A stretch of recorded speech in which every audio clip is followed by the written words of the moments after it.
നമസ്തേ. ജനം സ്പെഷ്യൽ ഡിബേറ്റിലേക്ക് സ്വാഗതം. ദിനപ്രതി എന്നോണം വഖഫിന്റെ നീരാളി കൈകൾ നീളുകയാണ്. ഏറ്റവും ഒടുവിൽ പാലക്കാട് നിന്നുള്ള കണക്കുകളാണ് പുറത്തു വന്നിരിക്കുന്നത്.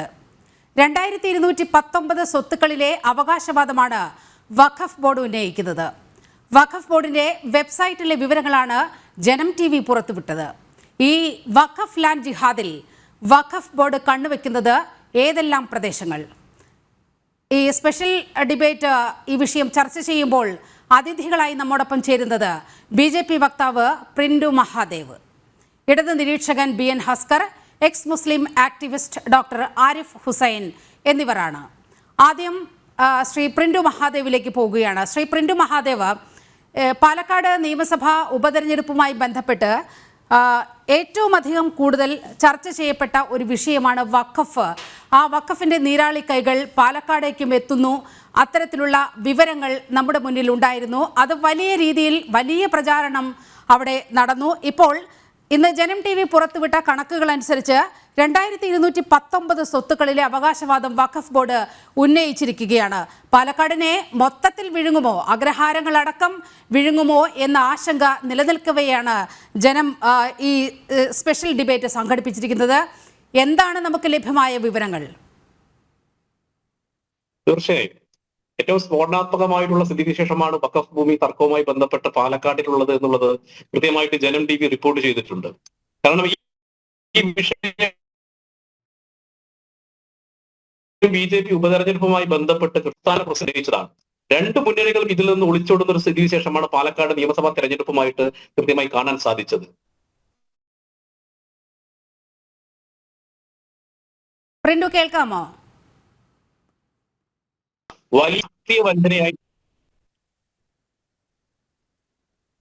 ശ്രീ പ്രിൻഡു, അങ്ങ് സംസാരിക്കുന്നതിൽ ചില തടസ്സം ഉണ്ട്. ഡോക്ടർ ആരിഫ് ഹുസൈൻ കൂടി നമ്മോടൊപ്പം ഈ ചർച്ചയിൽ പങ്കെടുക്കുന്നുണ്ട്. ഡോക്ടർ ആരിഫ് ഹുസൈൻ, വളരെ ഞെട്ടിപ്പിക്കുന്ന വിവരങ്ങളാണ് ഇന്ന് പാലക്കാട് നിന്നും നമുക്ക് പുറം ലോകത്തെ അറിയിക്കാൻ കഴിഞ്ഞിരിക്കുന്നത്. 2219 സ്വത്തുക്കളിലെ അവകാശവാദം വഖഫ് ബോർഡ് ഉന്നയിച്ചിരിക്കുന്നു. ഇത് വെറുതെ പറയുന്നതല്ല, വഖഫ് ബോർഡിന്റെ വെബ്സൈറ്റിലുള്ള കണക്കുകളാണ് നമ്മൾ പുറത്തുവിട്ടത്. അങ്ങയുടെ പ്രതികരണം? ഇത് കേൾക്കുമ്പോ ഇപ്പോ എന്നെ സംബന്ധിച്ചിടത്തോളം അങ്ങനെ ഒരു ഞെട്ടലൊന്നുമില്ല. കാരണം എന്താന്ന് പറഞ്ഞു കഴിഞ്ഞാൽ ഇതിനോടകം തന്നെ പാർലമെന്റ് ഇരിക്കുന്നത് വഖഫ് ഭൂമിയിലാണ്. അതുപോലെ പല സ്ഥലങ്ങളെ കുറിച്ചിട്ടുള്ള ആരോപണങ്ങൾ അങ്ങനെ വരുന്നു. അതുകൂടാതെ കോടതിയിൽ നിരീക്ഷണങ്ങൾ വന്നു കഴിഞ്ഞിട്ടുണ്ട്. ഇതൊക്കെ കേട്ട് നമ്മൾ ഓൾറെഡി ഞെട്ടിയിരിക്കുന്ന ആളുകളാണ്. അപ്പൊ അതുകൊണ്ട് ഇപ്പൊ ഒരു ഞെട്ടലൊന്നും വരുന്നില്ല. ഇനിയും ഇതേപോലെ നമ്മൾ കേൾക്കാൻ ഇരിക്കുന്നു എന്നേ എനിക്ക് അതിനകത്ത് പറയാനുള്ളൂ. ഞാൻ പറയുന്നത് ഇപ്പോഴും ഈ ഒരു വിഷയത്തിന്റെ പേരിൽ ഇങ്ങനെ ഈ ക്ലെയിം വെക്കാനും ഇതിന് യാതൊരു അതിന്റെ സാധ്യത എന്താണ്, അങ്ങനെ പറയാനുള്ള കാരണം എന്നൊന്നും ആരും അന്വേഷിക്കാൻ തയ്യാറാകാതെ ഇത് കേട്ട് ഇതെന്തോ ഒരു നോർമൽ ആയിട്ടുള്ള ഒരു അവകാശവാദം ഉന്നയിക്കുന്ന പോലെ അത് കാത്തിരിക്കുകയും അതോടൊപ്പം തന്നെ മറ്റ് ഇപ്പൊ ദേവസ്വം ബോർഡ് ഇപ്പൊ ഉടനെ ഇതേപോലെ ഓരോന്നൊക്കെ ആയിട്ട് വരും എന്നുള്ള രീതിയിൽ വേണ്ടിയിട്ടുള്ള ചില വാചകങ്ങൾ കൂടി ചേർത്തുകൊണ്ട് ഈ ഒരു സംഗതിയെ പ്രശ്നമല്ല എന്ന് വൽക്കരിക്കാൻ വേണ്ടിയിട്ടുള്ള ഒരു ശ്രമം, ഇതൊക്കെയാണ് നമ്മളിവിടെ കാണുന്നത്. അപ്പൊ നമ്മളിവിടെ വീണ്ടും ആവർത്തിക്കുകയാണ്, ഇതൊരു വലിയ പ്രശ്നം ആയിട്ട് കണ്ട് ഇതിലെ അമെന്റ്മെന്റിന് വേണ്ടിയിട്ട് നമ്മൾ നിലകൊണ്ട് അതിനുശേഷം ഈ വഖഫ് നിയമം തന്നെ റദ്ദാക്കുന്നതിലേക്ക് കടക്കേണ്ട ഒരു ഘട്ടം അത് ആയിട്ടുണ്ട് എന്നുള്ളത് വീണ്ടും നമ്മളെ ഓർമ്മിപ്പിക്കാനാണ് എനിക്ക് ഇതിനകത്ത് പറയാനുള്ളത്. ഇത് അതിലേക്ക് തന്നെയാണ് ഇത് കൊണ്ടെത്തിക്കേണ്ടത്. ആരിഫ് ഹുസൈൻ, ഇന്ന് പാർലമെന്റിന്റെ ഒരു ഷെഡ്യൂൾ നമ്മുടെ മുന്നിൽ വന്നിട്ടുണ്ട്. പാർലമെന്റ് സമ്മേളനത്തിന്റെ ഷെഡ്യൂൾ വന്നിട്ടുണ്ട്. ഈ മാസം 25 മുതൽ ഡിസംബർ 20 വരെ പാർലമെന്റ് സമ്മേളനം നടക്കാൻ പോകുകയാണ്. വഖഫ് ഭേദഗതി അടക്കമുള്ള ബില്ലുകൾ പാസ്സാക്കും. ഇപ്പോൾ ഓൾറെഡി JPCയുടെ മുന്നിലാണല്ലോ വഖഫ് ഭേദഗതി ബിൽ നിൽക്കുന്നത്. അതിൽ തുടർ നടപടികൾ വളരെ കൃത്യമായി ഉണ്ടാകും.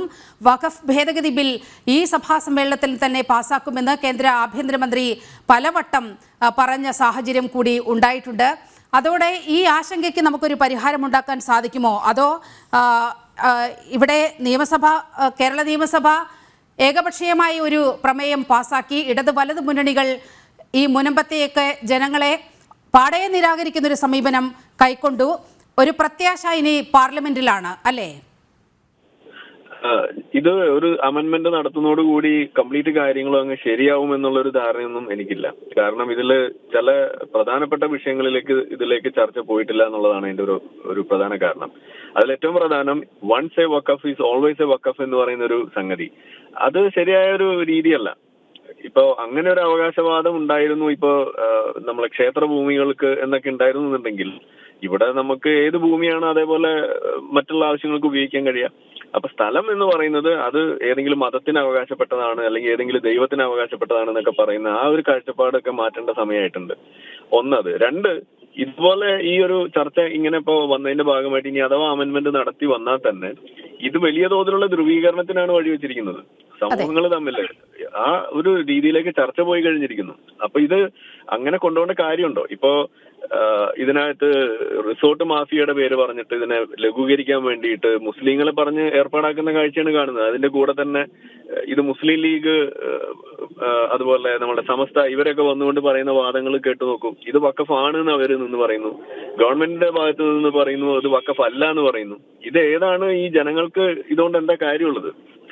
ഏതു തന്നെയാണെങ്കിലും അതിലൊരു തീരുമാനം അന്തിമമായിട്ടെടുത്ത് ഈ പ്രശ്നം എത്ര പെട്ടെന്ന് പരിഹരിക്കുന്നോ അത്രയും ധ്രുവീകരണം ഇവിടെ കുറച്ച് കിട്ടും എന്നുള്ളതാണ് നമ്മൾ ഇതിനകത്ത് കാണുന്നത്. പക്ഷെ ഇത് സാധിക്കുന്നില്ല. അപ്പൊ ആ ഒരു കാര്യത്തിൽ ഇപ്പോ BJP അതിനകത്ത് നമ്മൾ കേന്ദ്രം ഭരിക്കുന്ന പാർട്ടി എന്നുള്ള നിലയ്ക്ക് കുറച്ചുകൂടി ഉത്തരവാദിത്വം അതിനകത്ത് കാണിക്കേണ്ടതാണെന്നാണ് പറയാനുള്ളത്. പക്ഷെ അതിവിടെ കാണുന്നില്ല.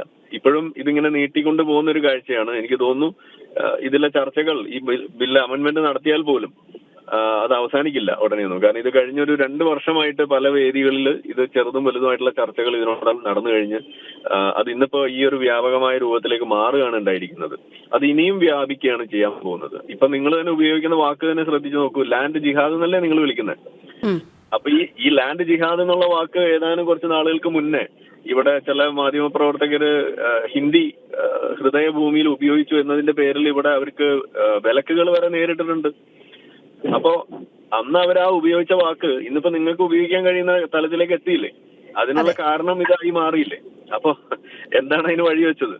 അപ്പൊ ഇത് നമ്മള് നോക്കുമ്പോ ഇവിടെ പറയുന്ന കാര്യങ്ങളും അതുപോലെ തന്നെ ചർച്ച ചെയ്യുന്ന കാര്യങ്ങളും കൂടുതൽ ടോക്സിക് ആയിട്ടുള്ള ലെവലിലേക്ക് പോയിക്കൊണ്ടിരിക്കുന്നു എന്നുള്ളതാണ് നമുക്ക് ഇതിനകത്ത് ഏറ്റവും വിഷമമുണ്ടാക്കുന്ന കാര്യം.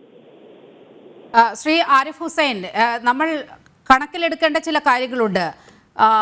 സമസ്തയെ പോലുള്ളവർ വരികയാണ്, മുസ്ലിം ലീഗ് അതിൽ അനുനയ നീക്കങ്ങളുമായി വരുന്നു. ഇന്ന് നോക്കൂ, വഖഫ് സംരക്ഷണ സമിതിയുടെ ഒരു സ്റ്റേറ്റ്മെന്റ് പുറത്തിറക്കിയിരിക്കുകയാണ്. അവരുടെ ഒരു നിലപാട് വ്യക്തമാക്കിയിരിക്കുകയാണ്. ഒരുപക്ഷെ ഈ മുനമ്പം സമരം നടന്ന് ഇത്രയും ദിവസമായിട്ടും ഒരുപക്ഷെ ഇതാദ്യമായിട്ടായിരിക്കാം വഖഫ് സംരക്ഷണ സമിതി ഈ വിഷയത്തിൽ മുന്നോട്ട് വരുന്നത് എന്നാണ് ഞാൻ മനസ്സിലാക്കുന്നത്. ഇവർ മുനമ്പം ഹർജിയുമായി ഹൈക്കോടതിയെ സമീപിച്ചവരാണെന്നാണ് ഞാൻ മനസ്സിലാക്കുന്നത്. അവർ പറയുന്നത് മുനമ്പം വഖഫ് ഭൂമി ബോധപൂർവം കയ്യേറിയിരിക്കുകയാണ്. രാഷ്ട്രീയ നേട്ടത്തിനായി ഇതാർക്കും വിട്ടുകൊടുക്കരുത്. അവിടെ സമരം ചെയ്യുന്നത് മാഫിയയാണ്, അവിടെ റിസോർട്ട് മാഫിയയാണ് സമരം ചെയ്യുന്നത്. ഇതിൽ നടപടി വേണം എന്നാവശ്യപ്പെട്ടുകൊണ്ട് വഖഫ് സംരക്ഷണ സമിതി രംഗത്ത് വരുന്ന ഒരു കാഴ്ച കണ്ടു.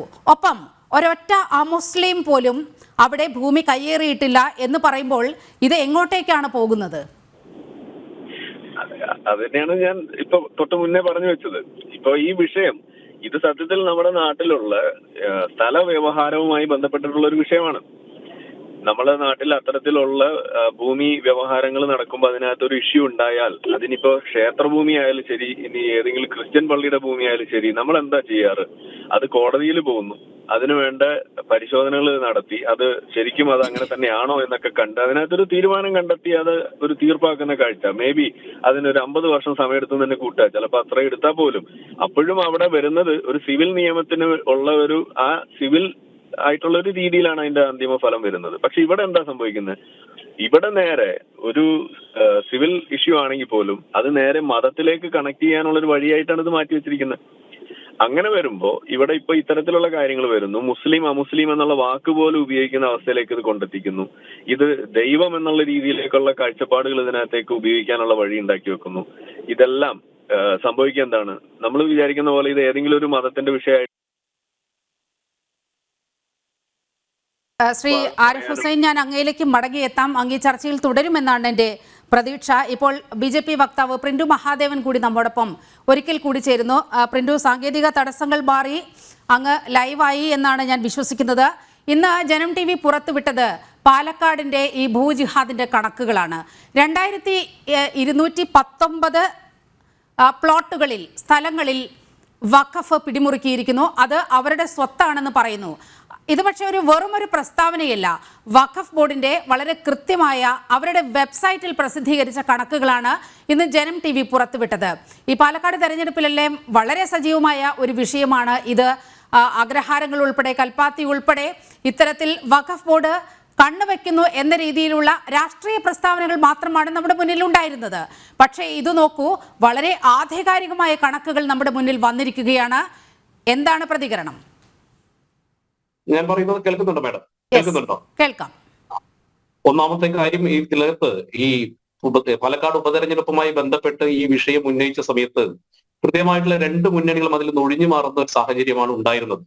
എന്നാൽ കൃത്യമായി BJPയുടെ ഒരു രാഷ്ട്രീയ ആരോപണമല്ല BJP ഉന്നയിച്ച വിഷയം എന്ന് പറയുന്നത്. കൃത്യമായിട്ടുള്ള പാലക്കാടിലെ ഈ വഖഫ് ഭൂമിയുമായി ബന്ധപ്പെട്ട വിഷയത്തിൽ BJPയുടെ നിലപാടാണ് ശരി എന്നുള്ളതാണ് ജനം TVയുടെ ഈ റിപ്പോർട്ടിൽ നമുക്ക് മനസ്സിലാക്കാൻ സാധിക്കുന്നത്. അങ്ങേറ്റം സ്ഫോടനാത്മകമായിട്ടുള്ള സ്ഥിതിവിശേഷമാണ് പാലക്കാട്ടിൽ. മുനമ്പം നമ്മുടെ മുന്നിൽ നിൽക്കുന്നുണ്ട്. അതോടൊപ്പം തന്നെ മുനമ്പത്തേക്കാൾ വലിയ രൂക്ഷമായിട്ടുള്ള ഒരു കാര്യമാണ് ഈ പാലക്കാട് നടക്കുന്നത്. ഇപ്പൊ നിങ്ങൾ ജനം TVയുടെ റിപ്പോർട്ടിംഗ് പ്രകാരം 2219 പ്രദേശങ്ങൾ വഖഫ് അധിനിവേശം അല്ലെങ്കിൽ വഖഫ് ഭൂമിയാണെന്നുള്ള സ്ഥാപിക്കപ്പെട്ട് കഴിഞ്ഞു. സ്വാഭാവികമായിട്ട് നമുക്ക് പാലക്കാട് മുനിസിപ്പാലിറ്റിയിലെ 110 സ്ഥലങ്ങൾ, ആ 110 സ്ഥലങ്ങളിൽ പോലും വഖഫ് ഭൂമി, അങ്ങ് പറഞ്ഞ വിശാല സമേതനായിട്ടുള്ള വിശ്വനാഥന്റെ മണ്ണായിട്ടുള്ള കൽപ്പാത്തിയിൽ പോലും ഈ വഖഫിന്റെ കയ്യേറ്റ ഭൂമിയിലേക്കുള്ള അവരുടെ ഈ നീരാളി പിടുത്തമാണ് നടക്കുന്നത്. സ്വാഭാവികമായിട്ട് ഇതിന് കാരണക്കാർ എന്ന് പറയുന്നത് ഈ വഖഫ് എന്ന് പറയുന്ന മതേതര രാജ്യത്തിന് വിരുദ്ധമായി നിൽക്കുന്ന മതാധിഷ്ഠിത സംവിധാനത്തിന് ഇവിടെ വളർച്ചയും അതിന് വെള്ളവും വളവും പാകുന്ന രണ്ട് മുന്നണികളാണ്. ആ മുന്നണികളുടെ സംവിധാനം നമ്മൾ കൃത്യമായിട്ട് നിയമസഭയ്ക്കകത്ത് കണ്ടു. വഖഫ് അമെന്റ്മെന്റുമായി ബന്ധപ്പെട്ടുള്ള ബില്ലുമായി ബന്ധപ്പെട്ട ആ ബില്ലിനെ ഒരുമിച്ച് എതിർക്കുന്ന സംവിധാനമാണ് ഇടത് വലത് മുന്നണികൾ ചെയ്തിട്ടുള്ളത്. ഇപ്പൊ ഇന്ന് വഖഫ് ചെയർമാന്റെ കൃത്യമായിട്ടുള്ള ചോദ്യങ്ങൾക്ക് അദ്ദേഹം മറുപടി പറയുമ്പോഴും അദ്ദേഹം പാലക്കാട് ഈ വഖഫ് ഭൂമി ഉണ്ടോ എന്ന് ചോദിക്കുന്ന സമയത്ത് അദ്ദേഹത്തിന് കൃത്യമായി മറുപടി പറയുന്നില്ല. അദ്ദേഹം ഒഴിഞ്ഞു മാറുന്നില്ല. അദ്ദേഹം കൃത്യമായിട്ട് ഇത് ലാക്കാക്കുന്നത് കൃത്യമായി ഇലക്ഷനുമായി ബന്ധപ്പെട്ട് ഈ വിഷയത്തെ അവിടെ ഉന്നയിക്കാൻ അവർ ആഗ്രഹിക്കുന്നില്ല. എങ്കിൽ പോലും അതിന് പുറത്തു കൊണ്ടുവന്ന ജനം TVയെയും അതിന്റെ ടീമിനെയും കൃത്യമായിട്ട് അഭിനന്ദിക്കേണ്ടതുണ്ട്. കാരണം ഇത് ജനങ്ങളെ ബാധിക്കുന്ന ഒരു വിഷയമാണ്, കേവലം ഒരു മതത്തിന്റെ വിഷയം മാത്രമല്ല. പാലക്കാട് മാത്രമല്ല, പിരായിരി പഞ്ചായത്ത് ആയിക്കോട്ടെ, കണ്ണാടി പഞ്ചായത്ത് ആയിക്കോട്ടെ, മാത്തൂർ പഞ്ചായത്ത് ആയിക്കോട്ടെ, ഇവിടെ കൃത്യമായിട്ട് ഏകദേശം 226 ഭൂമികളാണ് വഖഫ് കൈയടക്കാൻ ശ്രമിച്ചുകൊണ്ടിരിക്കുന്നത്. അത് മാത്രമല്ല, അതിന്റെ ഏറ്റവും വലിയ സ്ഫോടനാത്മകമായിട്ടുള്ള ഒരു സ്ഥിതിവിശേഷം എന്ന് പറഞ്ഞാൽ ഈ ഭൂമിയുടെ തൽസ്ഥിതി വിവരങ്ങൾ ഇപ്പോൾ ലഭ്യമല്ല എന്നുള്ളതാണ്.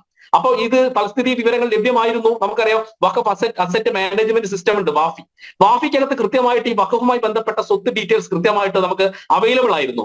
പക്ഷേ ഈ ഉപതെരഞ്ഞെടുപ്പ് പ്രഖ്യാപിച്ചതിന് ശേഷം ഇതുമായി ബന്ധപ്പെട്ട ഭൂമി, ഏതൊക്കെ ഭൂമിയാണ്, ആരുടെതൊക്കെ ഭൂമിയാണ് വഖഫ് ഏറ്റെടുത്തിരിക്കുന്നത് കൃത്യമായ ഡാറ്റ ഇതിനകത്ത് കൃത്യമായിട്ട് കാണാൻ സാധിക്കുന്നില്ല. അപ്പൊ അതിനർത്ഥം എന്താണ്? ഈ രണ്ട് മുന്നണികളും ജനങ്ങളെ വഞ്ചിക്കുകയാണ്.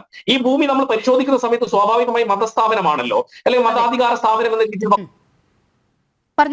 മതാധികാര സ്ഥാപനം എന്ന രീതിയിൽ നമ്മൾ കരുതുക വല്ല ദർഗയോ പള്ളിയോ ആയിരിക്കുമെന്നാണ്. പക്ഷേ പള്ളിയും ദർഗയുമല്ല. കൃഷി പ്ലോട്ടുകൾ, ജനവാസ കേന്ദ്രങ്ങൾ, 5 സെന്റ് മുതൽ അര ഏക്കർ ഭൂമി വരെയുള്ള ജനവാസ പ്രദേശങ്ങളെയാണ് പതിറ്റാണ്ടുകളായി താമസിക്കുന്ന, അവിടെ വീട് വെച്ച് താമസിക്കുന്ന, തന്റെ ആശ്രയമായിട്ടുള്ള തന്റെ വീട് പോലും നഷ്ടമാകുന്ന ആയിരക്കണക്കിന് ആളുകളാണ് പാലക്കാട് ഉണ്ടാകാൻ പോകുന്നത് എന്നുള്ളതാണ്. ഇതിനെ ഒരു ഉപതെരഞ്ഞെടുപ്പിന്റെ പശ്ചാത്തലത്തിൽ മറച്ചു വെക്കാനാണ് ഇടത് വലത് മുന്നണി ശ്രമിക്കുന്നത്. പക്ഷേ ഈ വിഷയത്തെ കൃത്യമായിട്ട് BJP മുന്നോട്ട് കൊണ്ടുവരും. ഈ വഖഫ് ഭൂമി, ഈ വഖഫിന്റെ ഈ ഇത്തരത്തിലുള്ള പ്രവണതകൾ കാരണം അതിന് കുത്താശ നിൽക്കുന്ന ഇടത് വലത് മുന്നണികളുടെ ഈ നയത്തിനെതിരെയുള്ള പ്രതിഷേധമുണ്ടാകും. ഈ ജനങ്ങളെ മുന്നിൽ നിർത്തിക്കൊണ്ടുള്ള പ്രതിഷേധങ്ങളുമായിട്ട് BJP മുന്നോട്ട് വരും. കാരണം ഇതിനകത്ത് നിരപരാധികളായ ആളുകളുടെ സ്വത്തുക്കൾ കൈയടക്കുന്ന ഒരു ലാൻഡ് ജിഹാദിലേക്കുള്ള വഴിവെക്കുന്ന ഈ കാര്യങ്ങളെ, ഈ പ്രവണതകളെ ഒരു മുനമ്പം പോലുള്ള ചെറുത്തുനിൽപ്പുമായിട്ട് BJP മുന്നോട്ട് വരും എന്നുള്ള കാര്യത്തിൽ യാതൊരു സംശയവുമില്ല.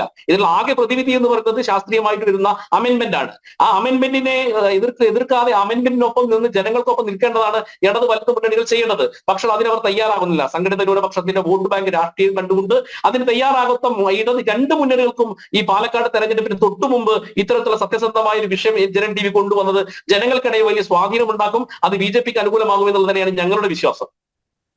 ഞാൻ അങ്ങയിലേക്ക് വരാം. ഇപ്പോൾ ഡോക്ടർ ആരിഫ് ഹുസൈനിലേക്ക് ഒരിക്കൽ കൂടി പോവുകയാണ്. ഡോക്ടർ ആരിഫ് ഹുസൈൻ, ഇന്നലെ നമ്മൾ ചില അനുനയ നീക്കങ്ങൾ കണ്ടു. ലത്തീൻ കത്തോലിക്ക സമുദായത്തെ ഈ വിഷയത്തിൽ അനുനയിപ്പിക്കാൻ ചില ശ്രമങ്ങളൊക്കെ നടന്നു. മുസ്ലിം ലീഗാണ് അത്തരത്തിലൊരു നീക്കം നടത്തിയത്. യഥാർത്ഥത്തിൽ മുസ്ലിം ലീഗാണോ ഇത്തരത്തിലൊരു അനുനയ നീക്കം നടത്തേണ്ടത്? ഈ പ്രശ്നപരിഹാരത്തിന് മുൻകൈ എടുത്ത് വരേണ്ടത് മുസ്ലിം ലീഗാണോ അതോ ഇവിടുത്തെ സർക്കാർ സംവിധാനമാണോ? തീർച്ചയായിട്ടും അതൊരു നല്ല നീക്കമായിട്ട് എനിക്കും തോന്നുന്നില്ല. കാരണം ഇതുപോലുള്ള വിഷയങ്ങൾ ഉണ്ടാവുമ്പോൾ ഇപ്പൊ നമ്മൾ കുറച്ച് നാളുകൾക്ക് മുന്നേ മറ്റൊരു വിഷയം ഇവിടെ സംസാരിച്ചു. അതായത് ഒരു ക്രിസ്ത്യൻ ഒരു വിദ്യാലയത്തിൽ നിസ്കരിക്കാൻ സ്ഥലം വേണമെന്ന് പറഞ്ഞിട്ടുള്ളൊരു വിഷയം. അവിടെ നമ്മൾ എന്താ കണ്ടത്? അവിടെയും ഉടനെ തന്നെ മഹല്ല് കമ്മിറ്റി വന്നിട്ടാണ് മാതാപിതാക്കളെ വിളിച്ച് അതല്ലെങ്കിൽ അവിടെ സ്കൂൾ മാനേജ്മെന്റുമായിട്ട് സംസാരിക്കുന്നത്. ഇവിടെ ഈ മഹല്ല് കമ്മിറ്റിക്ക് എന്താ റോള്? കുട്ടികള് വിദ്യാലയത്തിൽ പഠിക്കാൻ വിടുമ്പോൾ അത് വിദ്യാലയത്തിൽ അവിടെ ഒരു റോള് വരുന്നത് മാതാപിതാക്കൾക്കും ആ സ്കൂൾ അധികൃതർക്കുമാണ്. പക്ഷെ ഇവിടെ നമ്മൾ കാണുന്നത് അത് ഇങ്ങനെ ഒരു തേർഡ് പാർട്ടിയിലേക്ക് കൊണ്ടുവെക്കുകയാണ്. ഇവിടെയും അനുനയിപ്പിക്കുക എന്ന് പറയുന്ന ഒരു വിഷയത്തിന്റെ ആവശ്യം എന്താണ്? ഇനി അങ്ങനെ അനുനയിപ്പിക്കണം എന്നുള്ള ഒരു കാര്യം ഉണ്ടെങ്കിൽ അനുനയിപ്പിക്കേണ്ടത് ആരെയാണ്? സത്യത്തിൽ ക്രിസ്ത്യൻ മിഷണറിമാരെ കണ്ടിട്ടല്ലല്ലോ, അല്ലെങ്കിൽ ആ നാട്ടുകാരെ അല്ലല്ലോ അനുനയിപ്പിക്കേണ്ടത്, വഖഫ് ബോർഡിനെയല്ലേ അനുനയിപ്പിക്കേണ്ടത്. അപ്പൊ മുസ്ലിം ലീഗ് ശരിക്കും അനുനയിപ്പിക്കാൻ വേണ്ടി വന്ന് ഇരിക്കേണ്ടത് ആരുടെ മുന്നിലാ?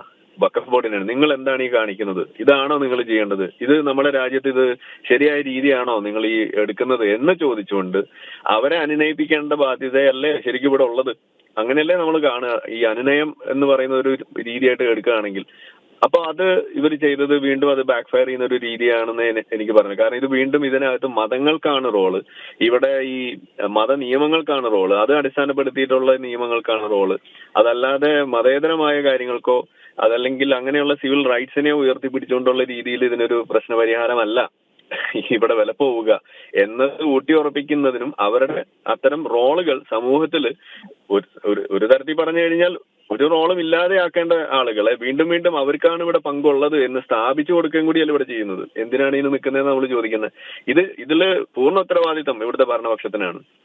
അവരാണ് ഇത് ചെയ്യേണ്ടത്. അതോടൊപ്പം തന്നെ ഇവിടുത്തെ പ്രതിപക്ഷത്തിനും പങ്കുണ്ട്. കാരണം അവരാണ് ഭരണപക്ഷത്തിന്റെ ഈ തെറ്റ് ചൂണ്ടിക്കാണിക്കേണ്ട ആളുകൾ. ഇന്നിപ്പോ ഇത് ചൂണ്ടിക്കാണിക്കുന്ന ആളുകളായിട്ട് ഇരിക്കേണ്ട ആളുകൾ പോലും ഇവരോടൊപ്പം നിന്നിട്ട് ഇതിനെ അമെന്റ്മെന്റിനെതിരെ നിയമം അത് റെസൊല്യൂഷൻ പാസ്സാക്കുന്ന തിരക്കിലാവുമ്പോൾ പിന്നെ എങ്ങനെയാണ് അത് അവർ ചൂണ്ടിക്കാണിക്കുക? അപ്പൊ ഇവർ രണ്ടുപേർക്കും വേണ്ടത് ഈ മുസ്ലിം പ്രീണനം എന്ന് പറയുന്ന സാധനം ആയതുകൊണ്ട് രണ്ടു കൂട്ടരും മത്സരിക്കുന്നു അതിനു വേണ്ടിയിട്ട്. അതേ നമ്മളിവിടെ കാണുന്നുള്ളൂ. അതായത് താങ്കൾ ആദ്യം പറഞ്ഞു വെച്ച ഒരു പോയിന്റ് ഉണ്ട്. മതം എന്ന് പറയുന്ന ഒരു സെന്റർ പോയിന്റിലേക്ക് ഈ വിഷയത്തെ കൊണ്ടുവരാനാണ് നീക്കം നടക്കുന്നത്. അത് യഥാർത്ഥത്തിൽ ആരാണ് എന്നത് ഇന്നത്തെ ഒരു ഇന്നലെ നടന്ന അനുനയ നീക്കത്തിലൂടെ തന്നെ വളരെ കൃത്യമല്ലേ? അതാ ഞാൻ പറഞ്ഞത്. അനുനയം എന്ന് പറയുന്നത് സത്യത്തിൽ ഇതിനകത്തൊരു റോളില്ലാത്ത വിഷയമാണ്. കാരണം ഇതൊരു സിവിൽ നിയമം, അത് സിവിൽ റൈറ്റുമായി ബന്ധപ്പെട്ടുള്ള ഒരു വിഷയമാകുമ്പോൾ ഇത് കോടതികളിലൂടെ പരിഹാരം കണ്ടെത്താം, ഗവൺമെന്റ് ഇടപെടലിലൂടെ പരിഹാരം കണ്ടെത്തേണ്ട വിഷയമാണ്. അതിനു പകരം ഇത് മതമേലധ്യക്ഷന്മാർക്കും അവരിലൂടെ ഉണ്ടാകുന്ന രാഷ്ട്രീയക്കാർക്കും വേണ്ടിയിട്ടുള്ള ഒരു വേദിയാക്കി ഇതിനെ തുറന്നിടുമ്പോൾ ഇത് കൊടുക്കുന്നത് തെറ്റായ സന്ദേശമാണ്. ഇതാണ് നമ്മൾ പറയുന്നത്. അപ്പോ ഇത് തെറ്റായ സന്ദേശം മാത്രമല്ല, ഇവരുടെയൊക്കെ ഈ റോള് അത് വലിയതാണ് എന്നുള്ള ഒരു തെറ്റായ ഒരു ഉറപ്പിക്കൽ കൂടിയാണ് അവിടെ നടക്കുന്നത്. അങ്ങനെ അത് സ്ഥാപിച്ചു കൊടുക്കലും കൂടിയാണ് അവിടെ നടക്കുന്നത്. ഹുസൈൻ, ഞാൻ അങ്ങയിലേക്ക് മടങ്ങിയെത്താം. ഇപ്പോൾ പ്രിന്റു മഹാദേവനിലേക്ക് കൂടി ഒരിക്കൽ കൂടി പോവുകയാണ്. ശ്രീ പ്രിന്റു മഹാദേവൻ, ഇന്നലെ മുസ്ലിം ലീഗ് നടത്തിയ മുസ്ലിം ലീഗിന്റെ നേതാക്കൾ വന്ന് PK കുഞ്ഞാലിക്കുട്ടി അടക്കമുള്ള നേതാക്കൾ വന്ന് നടത്തിയ അനുനയ നീക്കം എന്തിന്റെ ഭാഗമായിരുന്നു എന്ന് നമുക്ക് വളരെ കൃത്യമായി മനസ്സിലാക്കും. പാലക്കാട് ഉപതെരഞ്ഞെടുപ്പ് വോട്ടെടുപ്പ് നടക്കാൻ പോകുകയാണ്. പാലക്കാട് വളരെ സജീവമായ ഒരു വിഷയമായി ഈ മുനമ്പം നിൽക്കുകയാണ്. ഈ മുനമ്പം സമരത്തിന് ഐക്യദാർഢ്യം പ്രഖ്യാപിച്ചുകൊണ്ട് പാലക്കാട് രൂപതയടക്കം രംഗത്ത് വരുന്ന ഒരു സാഹചര്യമുണ്ടായി. അതായത് അവരുടെ ഒരു വോട്ട് ബാങ്കിൽ കൃത്യമായ ഒരു വിള്ളൽ, BJP ഒരു തരത്തിലും അവിടെ പാലക്കാട് ജയിക്കരുത് എന്ന ഒരു അജണ്ട മുൻനിർത്തിക്കൊണ്ട് ഇത് ഏത് വിധേനയും ഈ മുനമ്പം സമരത്തെ ഒന്ന് കെട്ടടക്കാൻ പറ്റുമോ എന്നുള്ള ഒരു നീക്കമാണ് നമ്മൾ ഇന്നലെ കണ്ടത് കൊച്ചിയിൽ.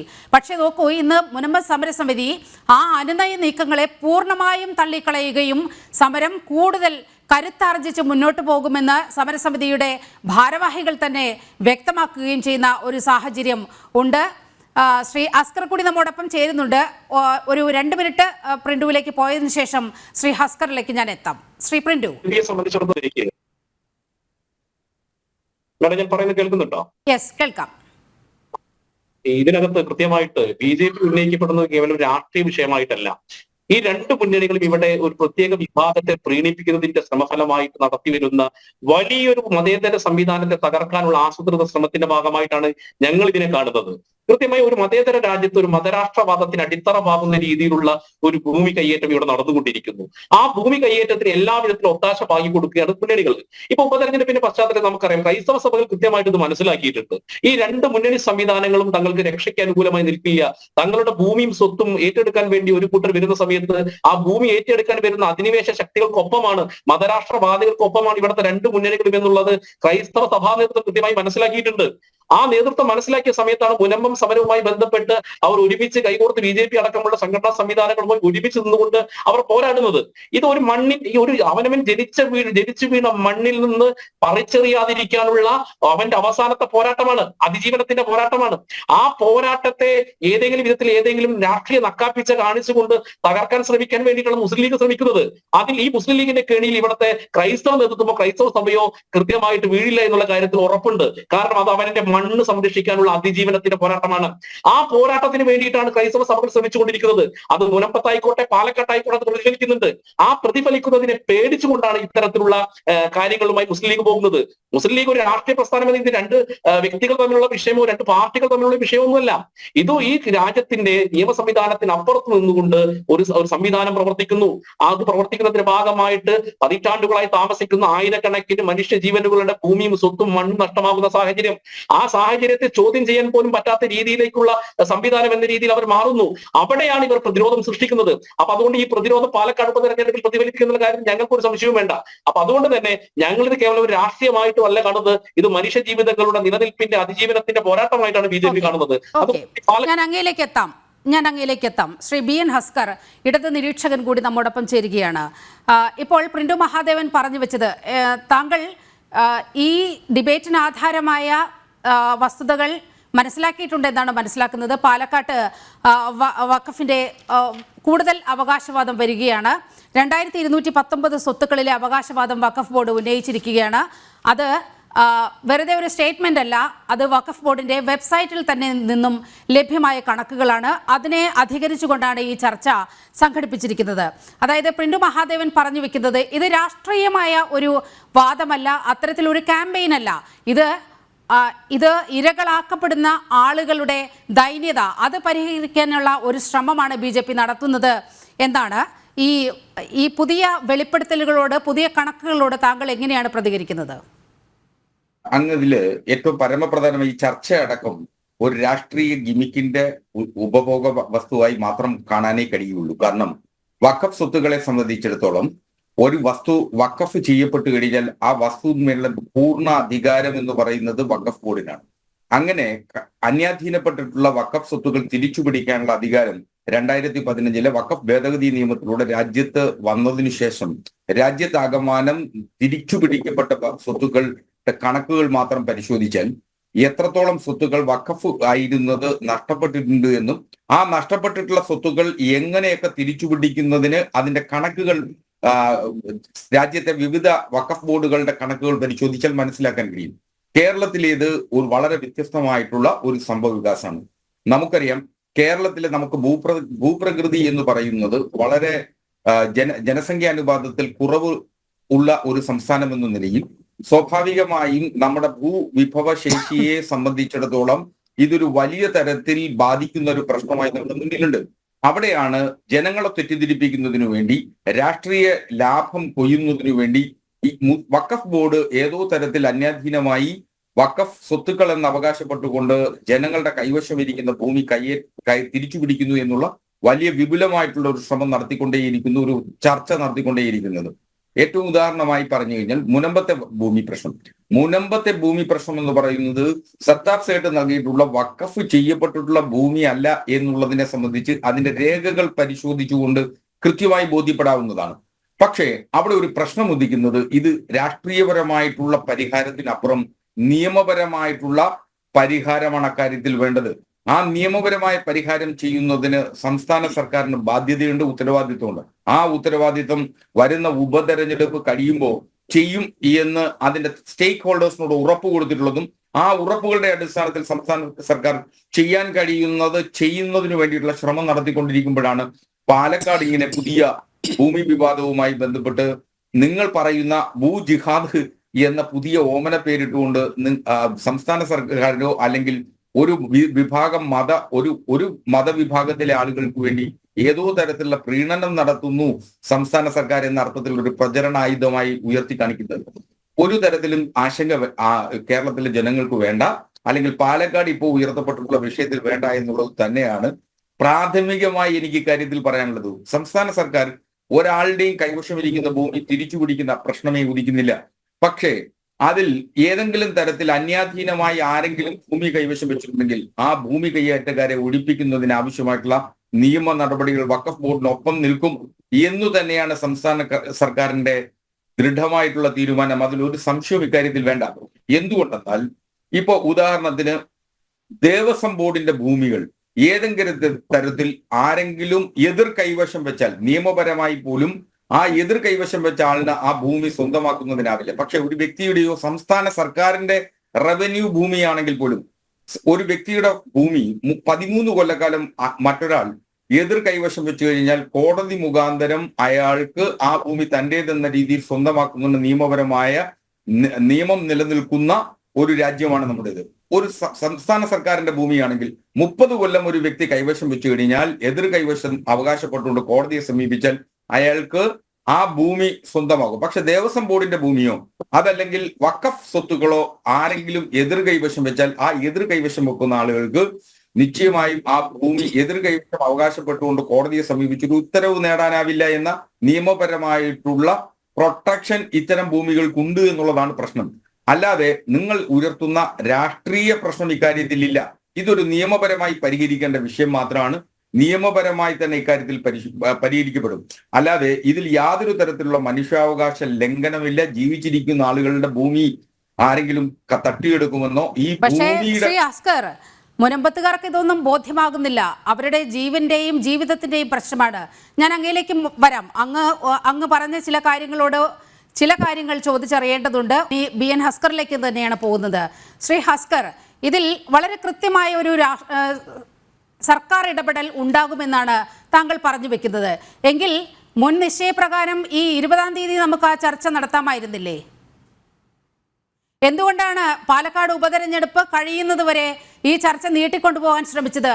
അങ്ങനെ ഇവിടുത്തെ ജനങ്ങളുടെ കാര്യത്തിൽ ആശങ്കയുണ്ടെങ്കിൽ, പ്രത്യേകിച്ചും മുനമ്പത്തുകാരുടെയാണല്ലോ 610 കുടുംബങ്ങളുടെ ഒരു പ്രശ്നമാണല്ലോ നമ്മുടെ മുന്നിൽ ഇങ്ങനെ തീയായി പടർന്നു നിൽക്കുന്നത്.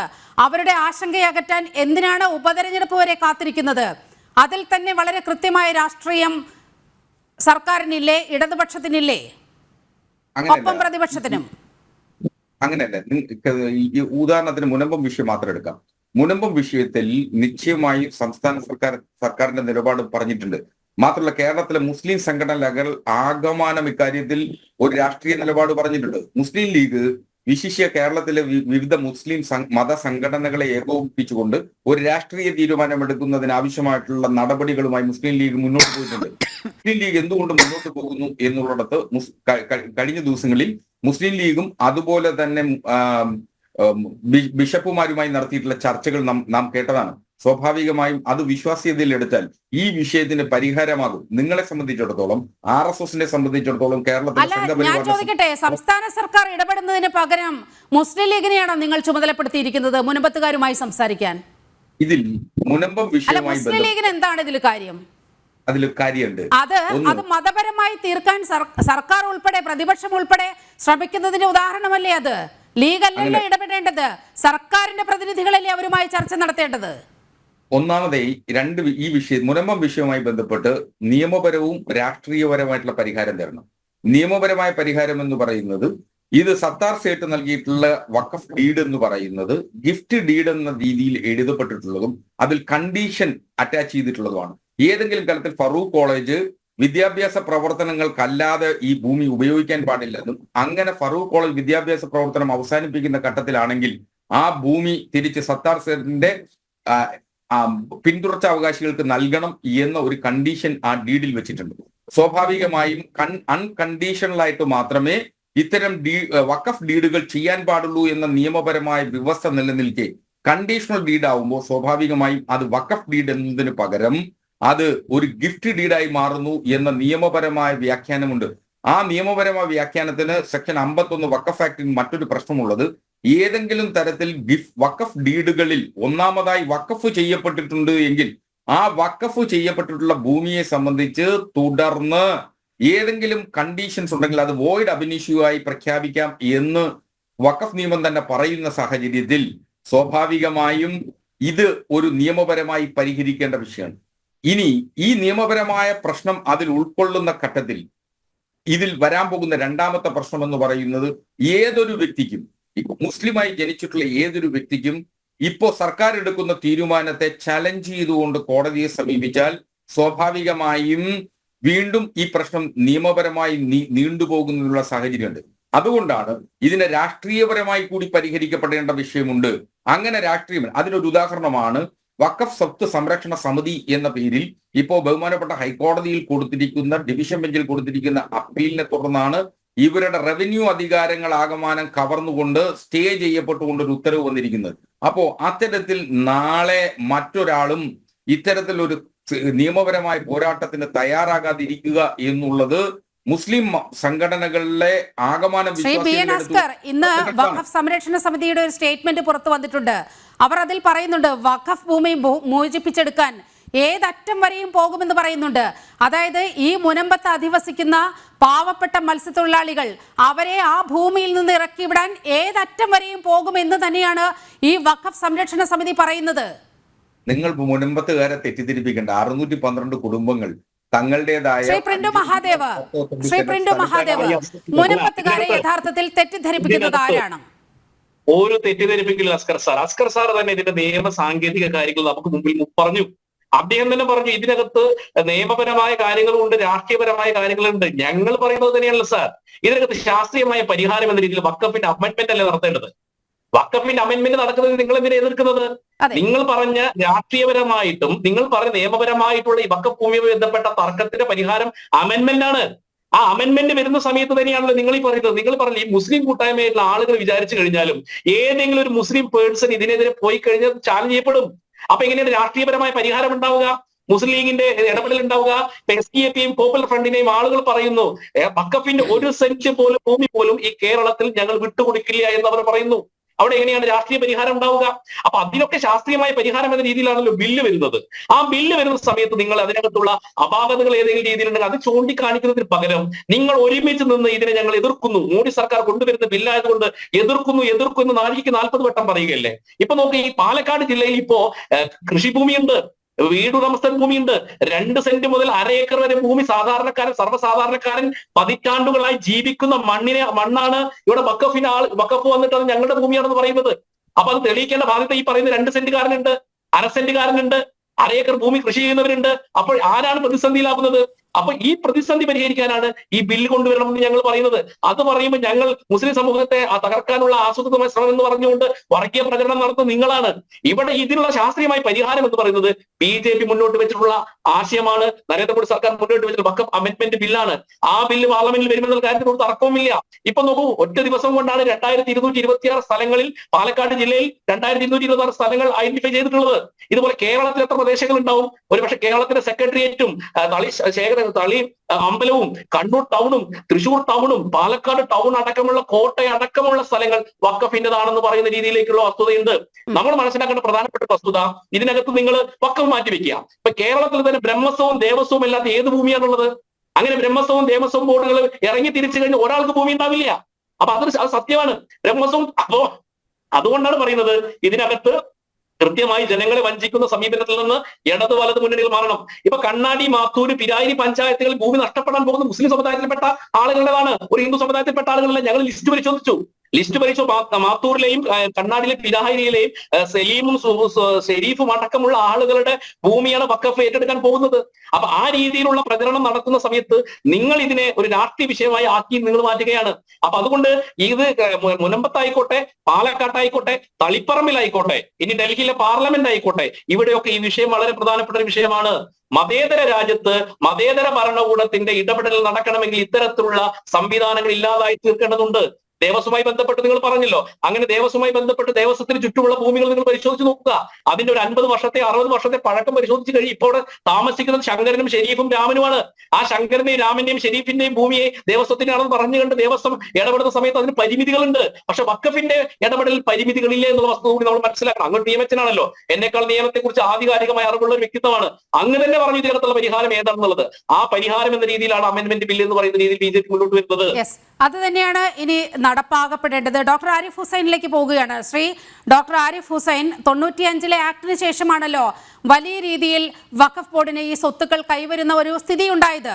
95-ൽ 4.5 ലക്ഷം ഏക്കർ ഭൂമി, 2006 എത്തുമ്പോൾ 6 ലക്ഷം ഏക്കർ ഭൂമി, ഇപ്പോൾ നോക്കൂ 2024 എത്തുമ്പോൾ 9.2 ലക്ഷം ഏക്കറിലേക്ക് വഖഫിന്റെ സ്വത്തുക്കൾ കൂടുകയാണ്. ഇതെങ്ങനെയാണ് ഇങ്ങനെ ഏകപക്ഷീയമായി ഒരു മതേതര രാജ്യത്ത് ഒരു വിഭാഗത്തിന് മാത്രം ഇത്രയധികം സ്വത്തുക്കൾ, ഭൂമി വന്നു ചേരുന്ന ഒരു സ്ഥിതി ഉണ്ടാവുക? അതിന് കൃത്യമായ തടയിടൽ ഈ നിയമ ഭേദഗതി തന്നെയല്ലേ? ഞാൻ അതിലേക്ക് പോകുന്നതിന് മുന്നേ ഒരു ചെറിയ കാര്യം ഒന്ന് പറയാണ്. ചെറുതല്ല, വളരെ പ്രധാനപ്പെട്ട കാര്യമാണ്. ഇവിടെ അസ്കർ സംസാരിച്ചപ്പോ പറഞ്ഞത്, എന്നാൽ ഇവിടെ ശ്രദ്ധിക്കാതെ പോയ, അല്ലെങ്കിൽ കാണാതെ പോയതാണോ എന്നറിയില്ല, വളരെ അപകടകരമായ 2-3 കാര്യങ്ങൾ അദ്ദേഹം ഇവിടെ പറഞ്ഞിട്ടുണ്ട്. ആദ്യം പറഞ്ഞത്, ഇവിടെ കേരളത്തിൽ ഒരു പ്രത്യേക സാഹചര്യമുണ്ട്. കേരളത്തിന് വെളിയിൽ ഇഷ്ടംപോലെ സ്ഥലമുണ്ട്. കേരളത്തിനകത്ത് ഈ ഡെൻസിറ്റി കൂടിയത് കൊണ്ട് സ്ഥലം കുറവാണ്. അതുകൊണ്ടാണ് ഇത് പെട്ടെന്ന് പ്രശ്നങ്ങൾ വലിയ രൂക്ഷമായിട്ട് വരുന്നത്. ഇദ്ദേഹം എന്താ ഉദ്ദേശിക്കുന്നത്? ഇവിടെ ഇപ്പൊ ഒരു 5-10 ഏക്കർ കൂടുതൽ വിസ്തീർണമുള്ള ഒരു സ്ഥലമായിരുന്നു, ഒരു രാജസ്ഥാൻ മരുഭൂമി പോലെ അങ്ങ് പടർന്നു കിടക്കുന്ന ഒരു സ്ഥലമായിരുന്നു എന്നുണ്ടെങ്കിൽ ഇത് വഖഫിന് ആരും അറിയാതെ കൊള്ളയടിക്കാൻ പറ്റുമായിരുന്നു എന്നാണോ ഇദ്ദേഹം പറഞ്ഞു വെച്ചതിന്റെ ഉദ്ദേശം? എനിക്ക് അറിയാൻ കഴിഞ്ഞിട്ട് ചോദിക്കുകയാണ്. ഇതെന്താണ് നിങ്ങൾ അതുകൊണ്ട് ഉദ്ദേശിക്കുന്നത്? നമ്മൾ പറയുന്നു ഡെൻസിറ്റി കൂടിയാലും ശരി കുറഞ്ഞാലും ശരി, വഖഫിന് ഇങ്ങനെ ഒരു അധികാരം വെച്ചു കൊടുത്തുകൊണ്ട് സ്ഥലങ്ങൾ കൈക്കലാക്കാനുള്ള, once a waqf always a waqf എന്നൊക്കെയുള്ള രീതിയിൽ പറഞ്ഞു വെക്കാനുള്ള എന്ത് അധികാരമാണുള്ളത്? അങ്ങനെ നോക്കാനാണെന്നുണ്ടെങ്കിൽ ഇവിടെ ആദ്യ അധികാരം വെച്ചു കൊടുക്കേണ്ടി വരിക ഇവിടുത്തെ ദേവസ്വം ബോർഡിനൊക്കെ ആയിരിക്കും. അതാണ് നമ്മളിവിടെ പറഞ്ഞു വരുന്നത്. ഒന്നാമത്തെ ഏറ്റവും വലിയ തെറ്റ് ഇദ്ദേഹം പറഞ്ഞ അതാണ്. ഇനി രണ്ടാമത്തെ കാര്യം ഇദ്ദേഹം പറഞ്ഞു, വഖഫിന്റെ സ്വത്ത് പലരും ഇതുപോലെ കൈവശം വെച്ചിട്ടുണ്ട്. അത് അവർ ചൂണ്ടിക്കാണിക്കുകയും അത് തിരിച്ചു പിടിക്കണമെന്ന് ആവശ്യപ്പെടുകയും ചെയ്തു കഴിഞ്ഞാൽ എന്ത് വില കൊടുത്തും അതിനോടൊപ്പം നിൽക്കുന്നതാണ് ഇദ്ദേഹം പറഞ്ഞത്. എനിക്ക് ഇദ്ദേഹത്തോട് ചോദിക്കാനുള്ളത്, ഇവിടെ വഖഫിന്റെ ആളുകൾ ഓൾറെഡി പറഞ്ഞു കഴിഞ്ഞ കാര്യമാണ്, ഇന്ത്യൻ പാർലമെന്റ് നിൽക്കുന്നത് വഖഫ് ഭൂമിയിലാണ് എന്ന്. ഞാൻ നിങ്ങളോട്, അസ്കറിനോട് നേരിട്ട് ഞാൻ ചോദിക്കുകയാണ്, ഇന്ത്യൻ പാർലമെന്റ് വഖഫ് ഭൂമിയിലാണെന്ന് വഖഫ് ബോർഡ് പറഞ്ഞു കഴിഞ്ഞ സ്ഥിതിക്ക് അത് അങ്ങനെയാണ് എന്ന് ആവർത്തിച്ച് മുസ്ലിം മത നേതാക്കൾ വരെ പറഞ്ഞുകൊണ്ടിരിക്കുന്നതിന്റെ ഇടയിൽ എനിക്ക് നിങ്ങളോട് ചോദിക്കാനുള്ളത്, ആ പാർലമെന്റ് ഭൂമി അവിടുന്ന് തിരിച്ചു പിടിച്ച് ഇതുപോലെ വഖഫിന് നേടിക്കൊടുക്കുന്നതിന് വേണ്ടിയിട്ട് നിങ്ങൾ മുന്നിട്ടിറങ്ങുമോ എന്നാണ് എനിക്ക് അറിയേണ്ടത്. പാർലമെന്റ് അവിടുന്ന് പൊളിച്ച് വേറെ സ്ഥലത്ത് കൊണ്ടുപോയി പണിയുകയാണോ നിങ്ങൾ ചെയ്യാൻ ഉദ്ദേശിക്കുന്നത്? അതിന് നിങ്ങൾ കൂട്ടു നിൽക്കുമോ? ഇതാണ് എനിക്ക് ചോദിക്കാനുള്ളത്. അതോടൊപ്പം ചോദിക്കാനുള്ളത്, ഇവിടെ വഖഫ് ബോർഡ്, സമസ്ത, ഇവരെല്ലാവരും ഇതിനോടകം പറഞ്ഞു കഴിഞ്ഞു ഈ മുനമ്പം പ്രദേശത്തുള്ള ആളുകൾ ജീവിക്കുന്നത് വഖഫ് ഭൂമിയാണ് എന്ന്. നിയമസഭയിൽ അവരെ കുടിയേറ്റക്കാർ എന്ന വാക്ക് തന്നെയാണ് ഉപയോഗിച്ചത്. നിങ്ങൾ ആ വാക്ക് ഇപ്പോഴും അതിൽ ഉറച്ചു നിൽക്കുന്നുണ്ടോ? മുനമ്പംകാര് കുടിയേറ്റക്കാരാണ് എന്ന വാദത്തിൽ തന്നെയാണ് അസ്കർ ഇപ്പോഴും ഉള്ളത്. ഒരു യെസ് ഓർ നോ ഉത്തരമെങ്കിലും അതിന് തരണം. അത് മാത്രമല്ല, അവര് പറഞ്ഞ് വഖഫ് ബോർഡ് പറയുന്നു മുനമ്പത്തുള്ളത് കയ്യേറ്റമാണ്, അത് വഖഫ് ഭൂമിയാണെന്ന് പറയുമ്പോൾ ആ വാദം നിങ്ങൾ അംഗീകരിക്കുന്നുണ്ടോ ഇല്ലേ? ഇതാണ് നിങ്ങൾ പറയേണ്ടത്. ഇനി അവസാനത്തെ ഏറ്റവും വലിയ ദുരന്തം എന്ന് പറയുന്നത് ഇദ്ദേഹം പറഞ്ഞതില്, ഇതിന് രാഷ്ട്രീയപരമായിട്ടും നിയമപരമായിട്ടും സൊല്യൂഷൻസ് ഉണ്ട്, നമ്മൾ ഇതിൽ രണ്ടും വേണം എന്നൊക്കെ പറഞ്ഞു. ഞാൻ പറയുന്നു ഇതിന് രാഷ്ട്രീയപരമായിട്ടും നിയമപരമായിട്ടും സൊല്യൂഷൻ ഒന്നുമില്ല. അത് വല്ല പാർട്ടി ഓഫീസിൽ നടക്കുന്നുണ്ടാവും. നമ്മളിവിടെ പറയുന്ന ഒരു മതേതര രാജ്യത്ത്, ജനാധിപത്യ രാജ്യത്ത് നിയമപരമായിട്ടുള്ള സൊല്യൂഷനേ ഉള്ളൂ. രാഷ്ട്രീയപരമായിട്ടൊരു സൊല്യൂഷൻ എന്ന് പറഞ്ഞിട്ട് ഒരു പ്രത്യേക സൊല്യൂഷൻ ഒന്നുമില്ല. അതിപ്പോ ചിലപ്പോ നമ്മളെ P ശശിനെയൊക്കെ നിങ്ങൾ തരം താഴ്ത്തുന്നത് പോലെയോ അതല്ലെങ്കിൽ അങ്ങനെയുള്ള ചില കാര്യങ്ങളൊക്കെ നടന്നിട്ടുണ്ടല്ലോ, ചില കുറ്റകൃത്യങ്ങളൊക്കെ. ചില മദ്രസകളിൽ ഉസ്താദുമാരെ പിടിക്കുന്ന സമയത്ത് അവരെ ചിലപ്പോൾ അവിടെ രാഷ്ട്രീയപരമായിട്ട് നേരിട്ടിട്ട് അവരെ നാട് കടത്തുന്ന പരിപാടിയൊക്കെ ഉണ്ട്. അതൊക്കെ ആയിരിക്കും നിങ്ങൾ ഉദ്ദേശിക്കുന്നുണ്ടെങ്കിൽ അത് ഇവിടെ എടുക്കില്ല. ഇവിടെ നിയമപരമായിട്ട് ഒരു റൂൾ ഓഫ് ലോ, ഒരു എന്താ പറയാ, നാടിന്റെ ഒരു നിയമമുണ്ട്, ആ ലാൻഡിന്റെ റൂൾ എന്ന് പറയുന്നത്. അതിനെയാണ് നമ്മളിവിടെ ഉയർത്തിപ്പിടിക്കേണ്ടത്. അതിന് എന്താ വഴി? അതിനാണ് ഇവിടെ കോൺസ്റ്റിറ്റ്യൂഷനും അതിനാണ് ഇവിടെ മറ്റു എക്സിക്യൂട്ടീവും നമ്മൾ ഈ ഡെമോക്രസിയുടെ പില്ലേഴ്സ് എന്നൊക്കെ പറയുന്നത്. അത് വെച്ചിട്ടാണ് അത്. നിങ്ങൾ ഒന്നില്ലെങ്കിൽ ഒരു വക്കീലല്ലേ, അത് നിങ്ങൾക്ക് അറിയണ്ടേ? ഇതാണ് എനിക്ക് ചോദിക്കാനുള്ളത്. എന്നിട്ട് ഇവിടെ ഇരുന്നിട്ട് നിങ്ങൾ പറഞ്ഞു വെക്കുമ്പോൾ സത്യത്തിൽ നിങ്ങൾ കണ്ണടച്ചിരുട്ടാക്കുക എന്നുള്ളതല്ല, വഖഫിന് വേണ്ടിയിട്ട് ഒത്താശ പാടുകയല്ലേ നിങ്ങൾ ചെയ്യുന്നത്. അവര് നടത്തുന്ന ഈ കൊള്ളയ്ക്ക് നിങ്ങൾ കൂട്ടുനിൽക്കല്ലേ ചെയ്യുന്നത്. ഇത് നമ്മളിവിടെ ചൂണ്ടിക്കാണിക്കും. അപ്പൊ നമ്മൾ പറയുന്നു ഇവിടെ രാഷ്ട്രീയപരമായിട്ടൊരു പ്രത്യേകം എന്ന് പറഞ്ഞിട്ട് ഒരു സൊല്യൂഷൻ ഇവിടെ ഇല്ല. ഇവിടെ നിയമപരമായിട്ടുള്ള സൊല്യൂഷനേ നമുക്ക് വേണ്ടൂ. ആ നിയമപരമായിട്ടുള്ള സൊല്യൂഷന് വേണ്ടിയിട്ട് ഇവിടെ ഇറങ്ങിത്തിരിക്കുമ്പോ അതിനെ എതിർത്ത ആളുകളാണ് നിങ്ങൾ. അമെന്റ്മെന്റ് വേണ്ടെന്ന് പറഞ്ഞ റെസൊല്യൂഷൻ ഇതിനോടകം പാസ്സായി കഴിഞ്ഞു. ഇനി നിങ്ങൾക്ക് എന്ത് അർഹതയാണുള്ളത് മുനമ്പത്തുകാരോടൊപ്പം നിങ്ങൾ ഉണ്ട് എന്ന് പറയാൻ? കാരണം നിങ്ങൾ ഓൾറെഡി അവരെ ചതിച്ചു കഴിഞ്ഞു, നിങ്ങൾ ഓൾറെഡി അവരെ പറ്റിച്ചു കഴിഞ്ഞു. ഇത്ര നാളും പറ്റിച്ചുകൊണ്ടിരിക്കുകയാണ്, ഇതിപ്പോ നിങ്ങൾ തുടർന്നുകൊണ്ടിരിക്കുകയാണ്. അപ്പൊ നമ്മൾ പറയുന്നു, വീണ്ടും ഞാൻ ചോദിക്കുകയാണ്, ഈ മുനമ്പം ഉൾപ്പെടെ പാർലമെന്റ് അടക്കമുള്ള സ്ഥലങ്ങൾ വഖഫിന്റെ ആണ് എന്ന് പറഞ്ഞ് കഴിഞ്ഞ സ്ഥിതിക്ക് അങ്ങനെ ഒരു സ്ഥലം വഖഫ് പറഞ്ഞാൽ അത് തിരിച്ചു പിടിക്കാൻ നിങ്ങൾ കച്ചയും കെട്ടി ഇറങ്ങും, മുണ്ടും മടക്കി കുത്തി ഇറങ്ങുമെന്ന് നിങ്ങൾ പ്രഖ്യാപിച്ചു കഴിഞ്ഞ സ്ഥിതിക്ക് ഈ മുനമ്പത്തുകാരെ ഇറക്കി വിടുവോ? നിങ്ങൾക്ക് അവരോട് കൊടുക്കാനുള്ള ഉത്തരം എന്താണ്? ഒരു ചുരുങ്ങിയ വാക്കുകളിൽ ഹസ്കർ അദ്ദേഹം ചോദിച്ച ചോദ്യങ്ങൾക്ക് പ്രതികരണം. ഏറ്റവും പരമപ്രധാന ആരിഫ് പല ചോദ്യങ്ങൾക്ക് ഉത്തരം അർഹിക്കുന്ന ആളല്ല നീലിമ. പലപ്പോഴും അദ്ദേഹത്തിന്റെ ചിന്തകൾ ഏറ്റവും വികലവും വിചിത്രവുമായിട്ടുള്ള ചിന്തകൾ. അല്ല, മുനമ്പത്തുകാർ അവിടെ കയ്യേറ്റക്കാരാണോ കുടിയേറ്റക്കാരാണോ? അതിനൊരു ഉത്തരം പറയാമോ? നിങ്ങൾക്ക് ഉത്തരം ഉണ്ടെങ്കിൽ പറയാം. അങ്ങനല്ല, നിങ്ങളെ പോലുള്ള ആളോട് ഉത്തരം പറയാൻ ഒരു താല്പര്യം എനിക്ക്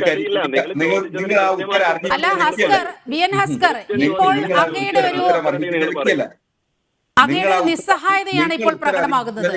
മുനമ്പത്തുകാർ കയ്യേറ്റക്കാരാണോ കുടിയേറ്റക്കാരാണോ എന്നതിന് കൃത്യമായ ഒരു മറുപടി പറയൂ. അതുകൊണ്ടാണ് ഞാൻ പറഞ്ഞു വന്നത്, ഇതിൽ നിയമപരമായ പരിഹാരവും രാഷ്ട്രീയപരമായ പരിഹാരമുണ്ട്. ആ നിയമപരമായ പരിഹാരം എന്ന് പറയുന്നത് പാർലമെന്റിൽ വഖഫ് ഭേദഗതി ബിൽ പാസ്സാക്കുക എന്നതാണ്. അതിനോടൊപ്പം നിൽക്കുകയല്ലേ വേണ്ടത്? 2024 വഖഫ് ഭേദഗതി നിയമപ്രകാരം മുത്തവല്ലിയായി തെരഞ്ഞെടുക്കപ്പെടുകയും വഖഫ് സ്വത്തുക്കളുടെ കൈവശാവകാശവും അതിന്റെ സംരക്ഷണം നടത്തേണ്ടതിന്റെ ഉത്തരവാദിത്വവും ഒരു നോൺ മുസ്ലിം ആയിട്ടുള്ള ആളെ കൂടി ചുമതലപ്പെടുത്തുന്ന തരത്തിൽ അത് നിയന്ത്രണ വിധേയമാക്കപ്പെടുമ്പോൾ നാളെ ദേവസ്വം ബോർഡുകൾ ഭരിക്കപ്പെടുന്നതിന് വേണ്ടി ഒരു നോൺ ഹിന്ദു ആയിട്ടുള്ള ആളെ ചുമതലപ്പെടുത്തിയാൽ എന്തുമാത്രം സമൂഹത്തിൽ മുറിവേൽക്കും? ആ ഒരു ചോദ്യത്തിന് ഉത്തരം ഞാൻ പറഞ്ഞുതരാം. ആരിഫിന് ഉത്തരം പറയാം. ഞാൻ പറഞ്ഞുതരാം. ഭാസ്കറിനുള്ള ഉത്തരം ഇതാണ്. അതായത് ഇന്ന് വഖഫ് ബോർഡിനുള്ള പോലെ അനിയന്ത്രിതമായ ഒരു അധികാരവും ഏതെങ്കിലും ഭൂമി ഏതെങ്കിലും കണ്ണായ സ്ഥലങ്ങളൊക്കെ ചൂണ്ടിക്കാണിച്ചാൽ അതിങ്ങ് പോന്നോട്ടെ എന്ന് പറയാനുള്ള ഒരു അധികാരം ഈ പറയുന്ന നമ്മളുടെ ദേവസ്വം ഭൂമിക്ക് വെച്ചു കൊടുക്കാൻ നിങ്ങൾ തയ്യാറാണെന്നുണ്ടെങ്കിൽ ഞാൻ പറയുന്നു, ദേവസ്വം ബോർഡിന്റെ തലപ്പത്തേക്ക് ഇനിയിപ്പോ നമ്മളുടെ സമസ്തയുടെ നേതാവോ അല്ലെങ്കിൽ ഷിഹാബ് തങ്ങളോ വന്നിരുന്നാലും ഒരു കുഴപ്പമില്ല. അതിന് നിങ്ങൾ തയ്യാറാണോ? ഇതുപോലെ അനിയന്ത്രിതമായ ഒരു പവർ കൊടുക്കാൻ നിങ്ങൾ തയ്യാറാണോ? ഇതില് വഖഫ് നിയമത്തിൽ ഭേദഗതിയില് ഏതു തരത്തിലുള്ള അനിയന്ത്രിതമായ നിയമം ഉള്ളത്? വഖഫ് സ്വത്തുകൾ, വഖഫ് ഭൂമിയെ സംബന്ധിച്ചിടത്തോളം എന്താണ് അനിയന്ത്രിതമായ നിയമം എന്ന് ഞാൻ പറഞ്ഞുതരാം. ഞാൻ എന്റെ സമയല്ലേ, എന്റെ ആരിഫെ ഒന്നും മിണ്ടായിരിക്കും. എന്റെ സമയം ഇത്ര നാള് ചർച്ച ചെയ്തിട്ട് നിങ്ങൾക്ക് അത് മനസ്സിലാവുന്നില്ലെങ്കിൽ ഞാൻ പഠിപ്പിച്ചു തരാം. അതല്ല, നിങ്ങൾ പഠിപ്പിക്കുന്നത് നിങ്ങളെ വീട്ടിൽ പോയി പഠിപ്പിച്ചാൽ മതി. വീട്ടിൽ പോയി പഠിപ്പിച്ചാൽ മതി. എന്റെ ചർച്ചയുടെ സമയത്ത് ഞാൻ നീലിമ ഞാൻ ചർച്ച ചെയ്യുമ്പോൾ ഇടപെടാനാണെങ്കിൽ ഞാൻ ഇറങ്ങിപ്പോകും. ഇല്ല, താങ്കൾ ഈ ഒരു ചോദ്യത്തിന് മറുപടി പറയൂ. ഒരാൾ ഉൾപ്പെട്ട ഒരു വിഷയം, ബി.എൻ. ഹസ്കറിന് സ്വാഭാവികമായി മറുപടി ഉണ്ടാകില്ല ഈ വിഷയത്തിൽ. അങ്ങേയറ്റം അദ്ദേഹത്തിന് പ്രതിരോധിക്കാൻ കഴിയാത്ത ഒരു ചോദ്യമാണ് ഡോക്ടർ ഉയർത്തിയത്, ആരിഫ് ഹുസൈൻ ഉയർത്തിയത്. അതുകൊണ്ട് തന്നെ ഹസ്കർ ഈ ചോദ്യത്തിൽ നിന്ന് ഒളിച്ചോടി, ഈ ചർച്ചയിൽ ഒളിച്ചോടി എന്ന് മാത്രമേ നമുക്ക് പറയാൻ കഴിയുകയുള്ളൂ. ശ്രീ ആരിഫ് ഹുസൈൻ, അങ്ങ് ഉന്നയിച്ച ഒരു ചോദ്യത്തിന് മറുപടി പറയാൻ കഴിയില്ല. നാളെ പാലക്കാട് ഉപതെരഞ്ഞെടുപ്പാണ്. പ്രത്യേകിച്ച് അദ്ദേഹത്തിന് ഒന്നും ഇക്കാര്യത്തിൽ പറയാനുണ്ടാകില്ല. അല്ല, ഇത് നമ്മൾ സ്ഥിരമായിട്ട് കാണുന്ന കാര്യമാണ്. ഞാൻ പഠിപ്പിച്ചു കൊടുക്കാന്ന് പറഞ്ഞ എന്തുകൊണ്ടാ? ഇത്ര നാൾ ഈ പ്രശ്നം ഇവിടെ ഉണ്ടായിട്ട് ഇത്ര ചർച്ചകളിലും എത്ര എണ്ണത്തിൽ അദ്ദേഹം പങ്കെടുത്തിട്ടുണ്ടെന്ന് എനിക്കറിയില്ല. എത്ര എണ്ണത്തിൽ പങ്കെടുത്തിട്ടും എന്താണ് ഈ വഖഫ് നിയമത്തിന്റെ കുഴപ്പമെന്ന് ഇപ്പോഴും മനസ്സിലായിട്ടില്ല എന്ന് പറയുമ്പോൾ ഇവരൊക്കെ രാഷ്ട്രീയ പാർട്ടിയുടെ പ്രധാനപ്പെട്ട ആളുകളാണെന്ന് കരുതുന്നതിൽ പോലും ശരികേടുണ്ടെന്നാണ് ഞാൻ പറയാം. എന്താണ് ഇതിന്റെ പ്രശ്നം? എന്തിനു വേണ്ടിയാണ് ഈ അമെന്റ്മെന്റ്?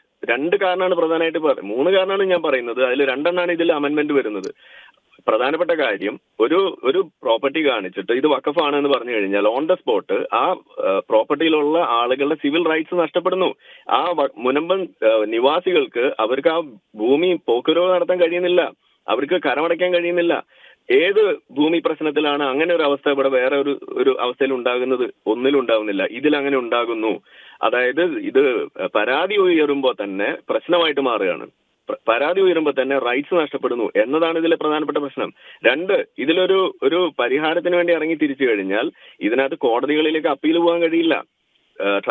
വഖഫ് ട്രൈബ്യൂണലിന്റെ വിധിയാണ് അന്തിമം എന്ന് വരുന്നത് ഒരു വലിയ പ്രശ്നമാണ്.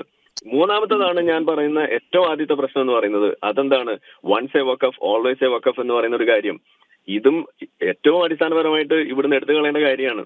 ഇതെല്ലാം ഇവിടെ ഇരിക്കുകയാണ് നമ്മൾ ഇത് ചൂണ്ടിക്കാണിച്ചിട്ട് ഇതിനെതിരെ സംസാരിക്കുമ്പോൾ ഇതേപോലെയുള്ള ആളുകൾ വന്നിരുന്നില്ല. ഞാൻ ചോദിച്ച ഒരു ചോദ്യത്തിന് പോലും പറഞ്ഞില്ല. ഞാൻ ഇത്രേ ചോദിച്ചിട്ടുള്ളൂ, നിങ്ങൾ ആ മുനമ്പത്തുകാരെ കുടിയേറ്റക്കാർ എന്ന ആ വിളിപ്പേര് ഇനിയും വിളിക്കുമോ? നിങ്ങൾ എന്താണ് അവരിപ്പോ വിളിക്കുക?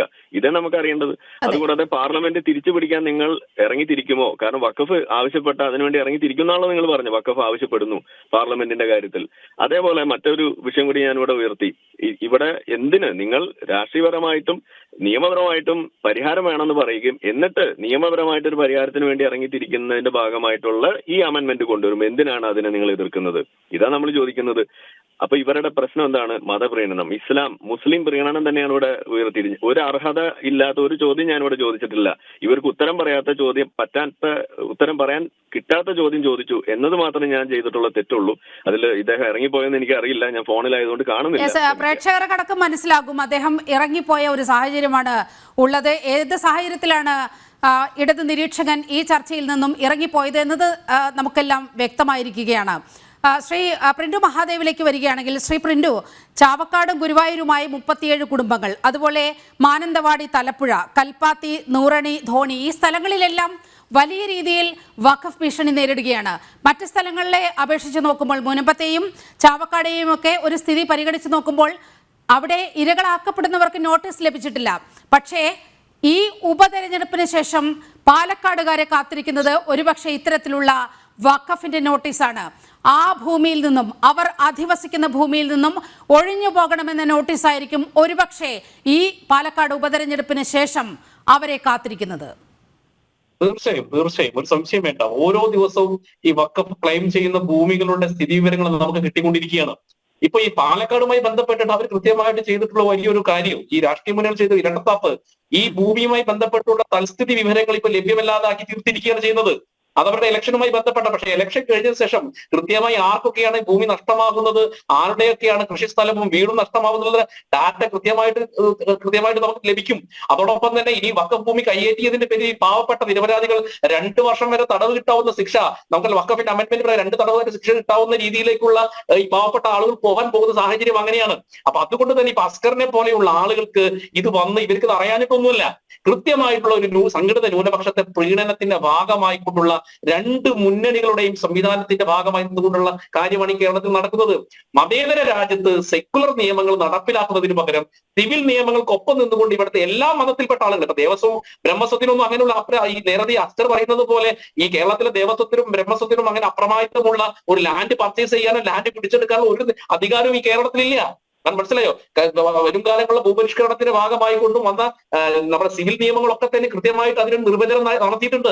പക്ഷെ ഇത്രയും കാലമായിട്ട് യാതൊരുവിധ സിവിൽ നിയമത്തിന്റെ പരിധിയിൽ വരാത്തൊരു കാര്യമാണ്. അതായത് പൊന്നാനിയിലെ ഗുരുവായൂർ ദേവസ്വത്തിന്റെ പൊന്നാനിയിലെ ഭൂമിയിൽ എന്താണ് നടന്നതെന്ന് നമ്മൾ കണ്ടതല്ലേ? അവിടെ മസ്ജിദ് പണിയുന്ന ഒരു സാഹചര്യം ഉണ്ടായില്ലേ?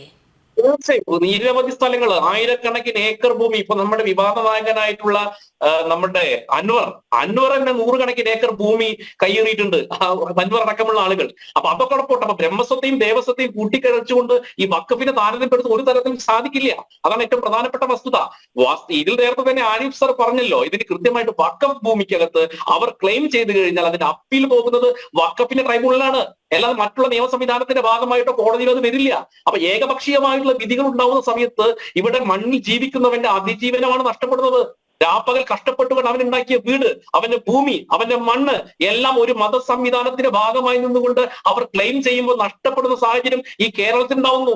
ആ കേരളത്തിൽ ഉണ്ടാകുന്ന സാഹചര്യത്തിൽ അതിനെ കണ്ണടച്ചുകൊണ്ട് അത് സംഘടിത ന്യൂനപക്ഷത്തിന്റെ വോട്ട് ബാങ്കാണ്. അതുകൊണ്ട് തന്നെ അതിനെ പിന്തുണയ്ക്കുന്ന ഇടതു വലത് മുന്നണികൾ നിയമസഭയ്ക്കകത്ത് നമ്മൾ സഖ്യം കണ്ടു. പക്ഷെ നമ്മൾ മനസ്സിലാക്കേണ്ട പ്രശ്നം, ഇതിന്റെ ഈ ഭൂമി വഖഫിന്റെ സ്വത്തിനെ കൈകാര്യം ചെയ്യുന്നത് ന്യൂനപക്ഷങ്ങളിലെ മൈനോറിറ്റിയിൽപ്പെട്ടുള്ള ജന്മികളായിട്ടുള്ള മതപണ്ഡിതന്മാരാണ്, മതപ്രമുഖന്മാരാണ്. സാധാരണ മുസ്ലിം സമുദായത്തിൽപ്പെട്ട ആളുകൾക്ക് അതിന്റെ ഗുണവും കിട്ടുന്നില്ല. പക്ഷെ മതത്തെ കൂട്ടുപിടിക്കാൻ വേണ്ടിയിട്ട് ഈ വഖഫ് എന്ന് പറഞ്ഞുകൊണ്ട് വഖഫിന്റെ ഭൂമി കയ്യേറാൻ വേണ്ടി നോട്ടീസ് നൽകിയിട്ടുള്ള പലരും ആ വിഭാഗത്തിൽപ്പെടുന്നതാണ്. വഖഫ് ബോർഡ് പ്രതിനിധാനം ചെയ്യുന്ന ആ മതവിഭാഗത്തിൽപ്പെട്ടിട്ടുള്ളവർ തന്നെയാണ്. ഒരു സംശയം വേണ്ട. ഇപ്പൊ തളിപ്പറമ്പിലായിക്കോട്ടെ, മാത്തൂരിലായിക്കോട്ടെ, കണ്ണാടിയിലായിക്കോട്ടെ, അവിടെ കുടിയൊഴിപ്പിക്കാൻ പോകുന്നത് സാധാരണക്കാരായിട്ടുള്ള 2 സെന്റിലും 3 സെന്റിലും ജീവിക്കുന്ന മുസ്ലിം സമുദായത്തിൽപ്പെട്ട ആളാണ്. അത് മുസ്ലിം ആയതുകൊണ്ട് ഈ വഖഫ് ഒരിക്കലും അവർക്ക് യാതൊരു നീരാളിപ്പിടുത്തത്തിൽ നിന്ന് ആ പ്രത്യേക മതവിഭാഗത്തിൽ നിൽക്കുന്നു എന്നതുകൊണ്ട് അവർക്ക് പോലും മോചനം ഉണ്ടാകാൻ ഇടയില്ല. പാലക്കാട് നിയമസഭാ മണ്ഡലത്തിൽ തന്നെ 200 പോയിന്റുകളിലാണ്, 200 സ്വത്തുക്കളിലാണ് വഖഫ് ബോർഡ് കണ്ണുവച്ചിരിക്കുന്നത്. നാളെ പാലക്കാട്ടുകാരുടെ വോട്ടിന് കേരള രാഷ്ട്രീയത്തിൽ വലിയ പ്രസക്തിയുണ്ട്. വഖഫ് പോലുള്ള കരിനിയമങ്ങൾക്കെതിരെ ശക്തമായി പ്രതികരിക്കാൻ ഒരാൾ, പാലക്കാടിനെ പ്രതിനിധീകരിക്കുന്ന ഒരാൾ, ഈ വഖഫിനെതിരെ സംസാരിക്കാൻ കഴിയുന്ന ഒരാൾ നിയമസഭയിൽ ഉണ്ടാകേണ്ടത് അനിവാര്യമാണ് എന്ന രാഷ്ട്രീയ സാഹചര്യമാണ് ഇപ്പോൾ നിലനിൽക്കുന്നത്. ജനം സ്പെഷ്യൽ ഡിബേറ്റ് ഇവിടെ പൂർണ്ണമാക്കുകയാണ്. ഈ ചർച്ചയിൽ പങ്കെടുത്ത എല്ലാ അതിഥികൾക്കും വളരെയധികം നന്ദി.